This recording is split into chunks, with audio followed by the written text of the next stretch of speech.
Allô, allô? Oui, William? Oui, est-ce que tu pourrais me donner aussi la vidéo, m'autoriser à ouvrir ma vidéo? Alors, normalement, tu as l'autorisation d'allumer ta vidéo. Eh ben non. Non? Alors Non. attends. Voulez-vous oui, hop. Est-ce que ça fonctionne? Est-ce que tu peux l'ouvrir, ta vidéo? Non, mais il faudrait aussi que tu maintenant c'est possible, mais il va falloir maintenant que tu enlèves ton PowerPoint pour que je puisse mettre. Il m'autorise pas à me mettre dès s'il y a ton PowerPoint. Il faut que tu le fermes. Et est-ce que c'est bon? Non, il faut le fermer complètement. Sinon, moi, alors, voilà. Alors maintenant, je vais commencer. J'espère que je suis là. Oui, tu es toujours là. Voilà. Bonjour tout le monde, je m'appelle William Amzalag et je suis le directeur of Product Science à la Société Jeunesse depuis maintenant près de 10 ans. Je vais commencer ma conférence, mais avant, je ne sais pas si Christelle va être très contente, mais je voudrais vous parler d'un sujet qui me tient à cœur parce que c'est le sujet d'aujourd'hui dont tout le monde parle. Et je voudrais partager avec vous disons, mes opinions sur cette fameuse pandémie qu'on appelle le Covid-19 ou le coronavirus. Il est très important que vous sachiez quelques principes pour comprendre pourquoi il est si important de se confiner à la maison, pourquoi il est si important de suivre les règles de tout le monde. Voilà pourquoi. Alors, la première chose qu'il faut savoir, c'est pourquoi ce virus est aussi dangereux qu'on le dit, beaucoup plus que la grippe d'ailleurs. Eh bien, on va le faire par une image. Supposons que vous ayez appris qu'il y a un tueur en série qui se promène dans votre ville et qui frappe sans discernement femmes, enfants, vieillards, riches ou pauvres. Toutes les forces de police sont à sa recherche en vain. On n'arrive pas à le trouver. Alors la seule solution, la police vous dit, c'est de rester à la maison, cloîtré et cadenassé. Et c'est ce qui va se passer. Mais maintenant, supposons qu'il y ait 100 tueurs en série dans votre ville ou dans votre campagne, ou une armée de tueurs en série dispersés dans le monde, tuant sans discernement. Ça serait la panique dans le monde. En fait, c'est cela le Covid-19. Et c'est bien la panique et la désolation qu'il entraîne. Certes, la police scientifique a bien analysé son comportement. Alors, la bonne nouvelle, c'est que ce n'est pas une cellule, c'est même pas une bactérie. C'est une simple molécule faite d'ARN, ça ressemble, c'est comme l'ADN, entourée d'une couche de gras avec des ventouses pour adhérer aux membranes des cellules humaines. Alors comment cette petite saleté de rien du tout peut-elle faire autant de dégâts? C'est très simple, voilà comment ça se passe. Le virus a été probablement et accidentellement importé de Chine par un voyageur qui l'a transmis à son arrivée à une autre personne, soit par la respiration, la toux, par contact physique. La personne contaminée a laissé entrer le virus dans ses voies respiratoires et c'est là que le travail démoniaque du tueur en série débute. Les ventouses vont se fixer sur une cellule du poumon, leur capteur va alors déjouer la sécurité de la membrane cellulaire et le virus va s'introduire dans la cellule. Une fois à l'entrée de la cellule, le virus va tout simplement prendre en otage tous les matériaux de cette cellule pour fabriquer justement des nouveaux virus identiques à lui-même.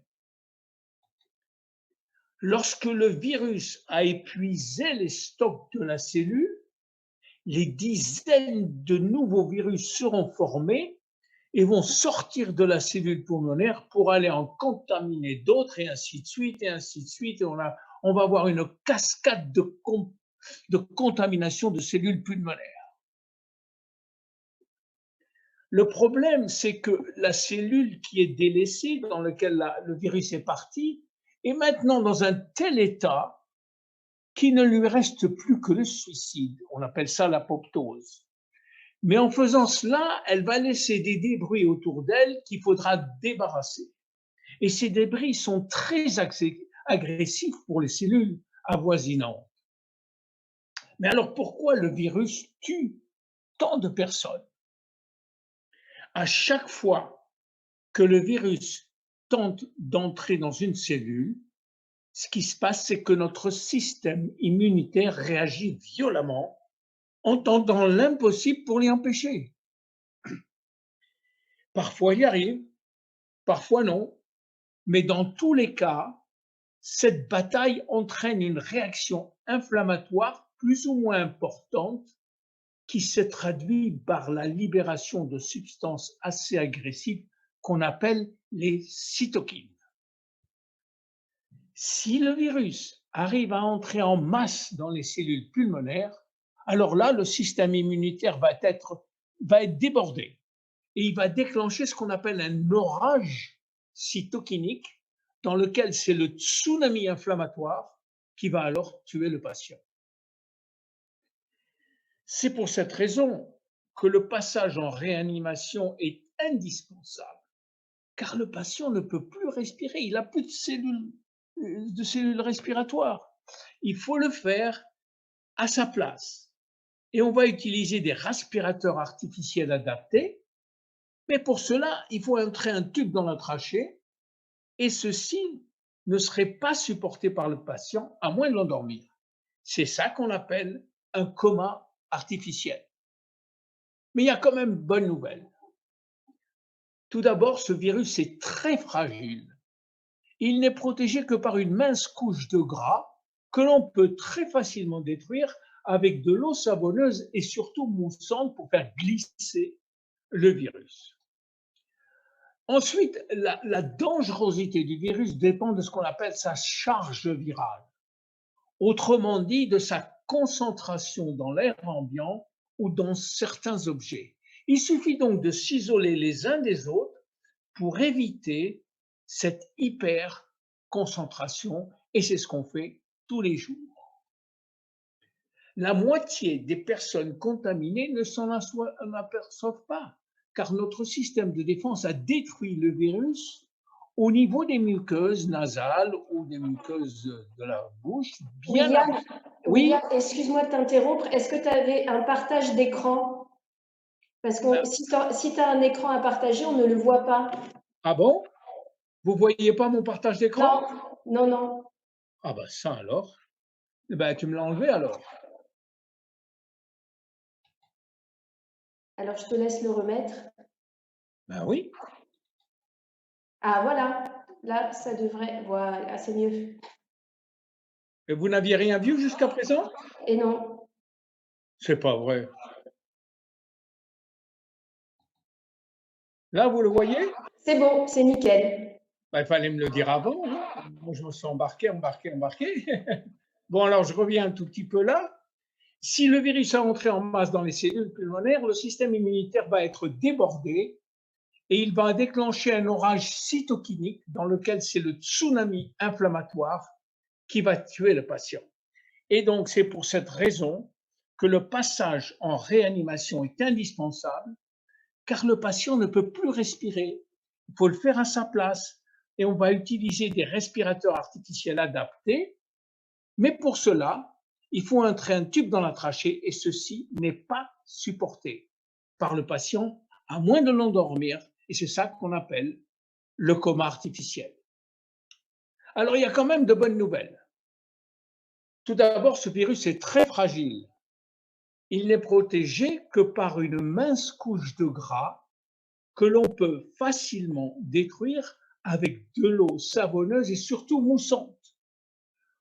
Ensuite, la dangerosité dépend de sa charge virale, autrement dit de sa concentration dans l'air ambiant ou dans certains objets. Il suffit donc de s'isoler les uns des autres pour éviter cette hyperconcentration, comme vous pouvez le voir dans ce schéma animé. La moitié des personnes contaminées ne s'en aperçoivent pas, car notre système de défense a détruit les virus au niveau des muqueuses nasales ou au niveau des muqueuses orales, bien qu'avant qu'ils n'entrent dans les poumons. C'est une bonne nouvelle pour la personne, mais une mauvaise pour l'entourage qui risque d'être contaminé sans le savoir.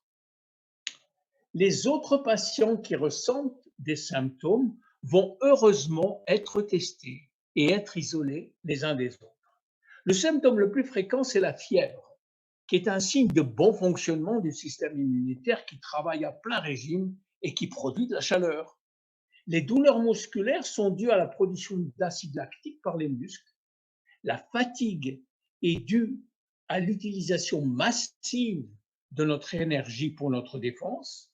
La toux, l'expectoration sont des signes de défense au niveau du poumon.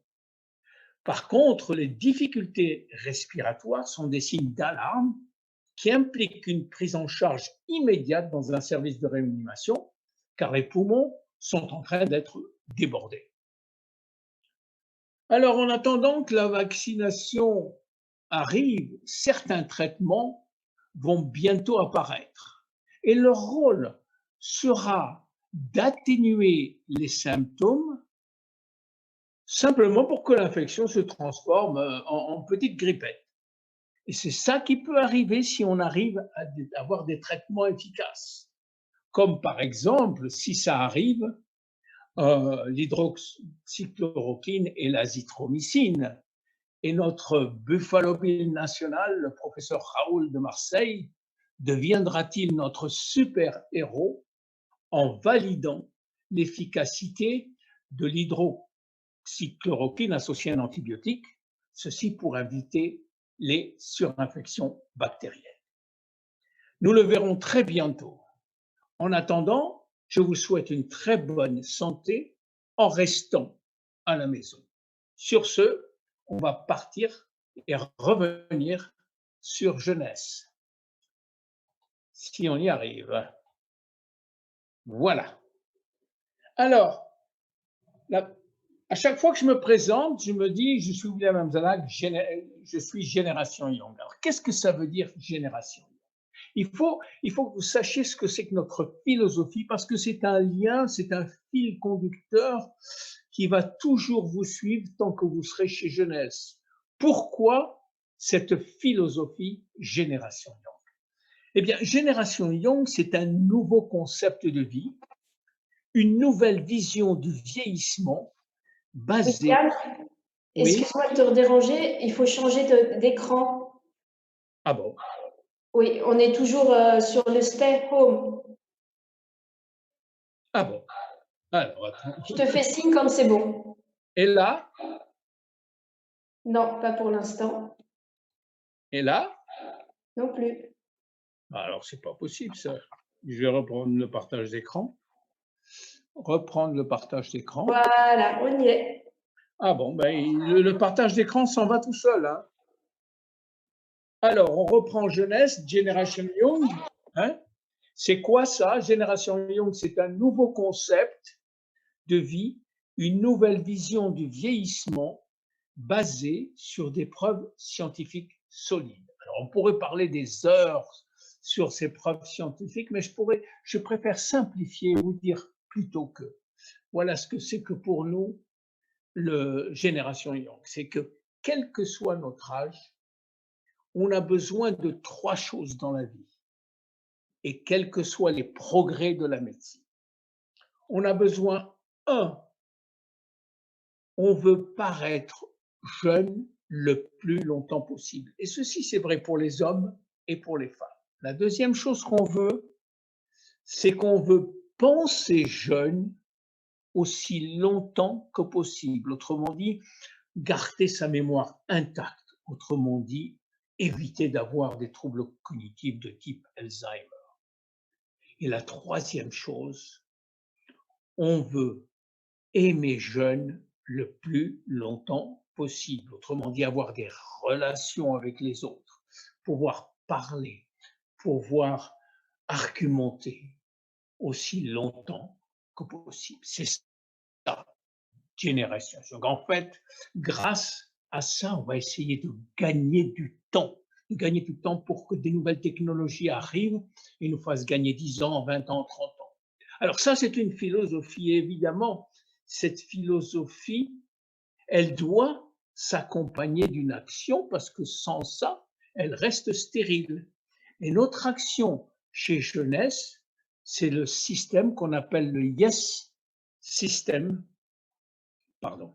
C'est le YES system qui est le Youth Enhancement System et qui consiste à aider notre ADN à se réparer le plus vite possible parce que le vieillissement, il est dû au fait que notre ADN a des dégâts permanents, plus de 1 demi-million par jour. Donc voilà comment on va essayer de ralentir, voire de renverser, c'est un grand mot, le vieillissement. Il y a 3 choses dans le vieillissement. Les dégâts sur l'ADN dont je vous ai parlé, 500 000 par jour, le raccourcissement des télomères et nos fameuses cellules souches qui sont vieillissantes. On n'a pas le temps aujourd'hui d'aller dans les détails, mais dans les prochaines réunions, je pourrai aller largement dans les détails. Alors, comment faire pour réparer l'ADN, les dégâts de l'ADN? Eh bien, on a un produit spécifique pour ça qu'on appelle réserve. Réserve est un produit à base d'antioxydants et surtout d'un des ingrédients qui s'appelle resveratrol, qui a lui-même la possibilité de régénérer ou de diminuer le vieillissement en, si vous voulez, en ayant une action comme si on allait faire du jeûne, de la calorie, de la restriction calorique, grâce à l'activation de certains gènes qu'on appelle les gènes sirtuins. La deuxième chose, c'est le raccourcissement des télomères. Vous savez que les télomères raccourcissent de façon inexorable. Eh bien, on a trouvé un produit qui s'appelle Finity, qui contient un activateur de la télomérase qui nous permet de retarder le raccourcissement des télomères et donc de retarder l'arrêt de la division cellulaire. Et ça, c'est très important. Et enfin, on a un dernier produit qui agit sur les cellules souches vieillissantes. Il s'agit d'un produit très important qu'on appelle Revitablu, dont le rôle est de mobiliser les cellules souches de la moelle osseuse. Alors, on est en cohérence avec notre philosophie, aider notre ADN à se réparer, aider notre cellule à se réparer en permanence. Maintenant, si vous voulez faire tout ça combiné, vous utilisez un produit qui s'appelle AM et PM. Ce sont des produits qui ont 75 ingrédients dans chacun et qui couvrent quasiment les 3 données dont je viens de vous parler. Ce produit a été fait par Dr. J.M. Papa et il a énormément de bons résultats. Enfin, on a un produit qui va vous aider à augmenter votre taux de collagène, le collagène étant une protéine très très importante dans notre corps qui participe à la longévité. Nous avons aussi une gamme complète pour lutter contre l'obésité et l'amaigrissement qui s'appelle Zen, dont on a un spécialiste qui va bientôt sûrement vous parler, Mark McDonald, de son Zen Project 8. Enfin, et là peut-être c'est peut-être le plus important parce que c'est avec le docteur Nathan Newman qu'on a créé notre société il y a bientôt 11 ans. Le docteur Nathan Newman a créé une gamme de produits qui s'appelle Lumines, qui est basée sur l'utilisation efficace des dérivés des cellules souches qu'on appelle les facteurs de croissance. Grâce à ces produits, et surtout le produit phare, c'est le sérum, qui peut nous aider à diminuer les rides et beaucoup d'autres choses. Là, je vous ai fait simplement un panorama en terminant avec IVOC, qui est notre dernière ligne, basée sur des mélanges d'huiles essentielles pour la diffusion dans un diffuseur ou une autre forme de diffusion. Voilà, on a beaucoup de produits dans notre gamme, mais ceux-ci étaient les plus importants. J'espère que la prochaine fois, Christelle, j'aurai l'occasion de parler beaucoup plus en détail de tous ces produits. Alors, merci beaucoup de votre patience. Et là, je n'arrive pas à passer la dernière. Merci Merci. beaucoup. Merci beaucoup, merci William pour ta présentation. Alors oui, normalement, c'est vrai qu'on a l'habitude de faire des présentations en présentiel où on se retrouve tous dans différentes villes de France ou quand on fait les tournées à l'international, mais forcément la situation oblige de s'adapter. Mais en tout cas, merci pour répondre toujours présent à mes demandes, d'être toujours présent pour nous parce que c'est aussi quelque chose d'important chez Jeunesse.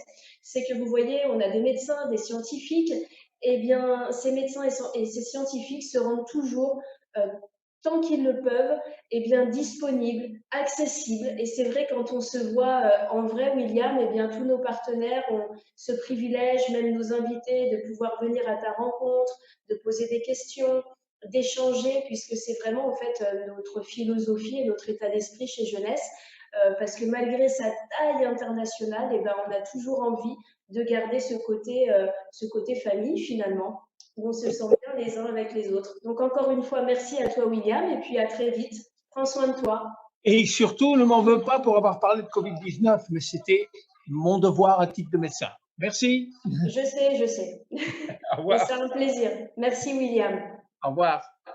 Alors oui, c'est vrai, je sais qu'on parle énormément de cette pandémie, de ce virus, mais William est médecin et comme il vient de le dire à juste titre, c'était son devoir et c'est aussi quand on le connaît un homme de cœur. Et du coup, il ne pouvait pas ne pas parler de ça et ne pas le partager avec nous ce soir. Donc voilà. Alors maintenant, eh bien, je vais laisser la place et la parole surtout à notre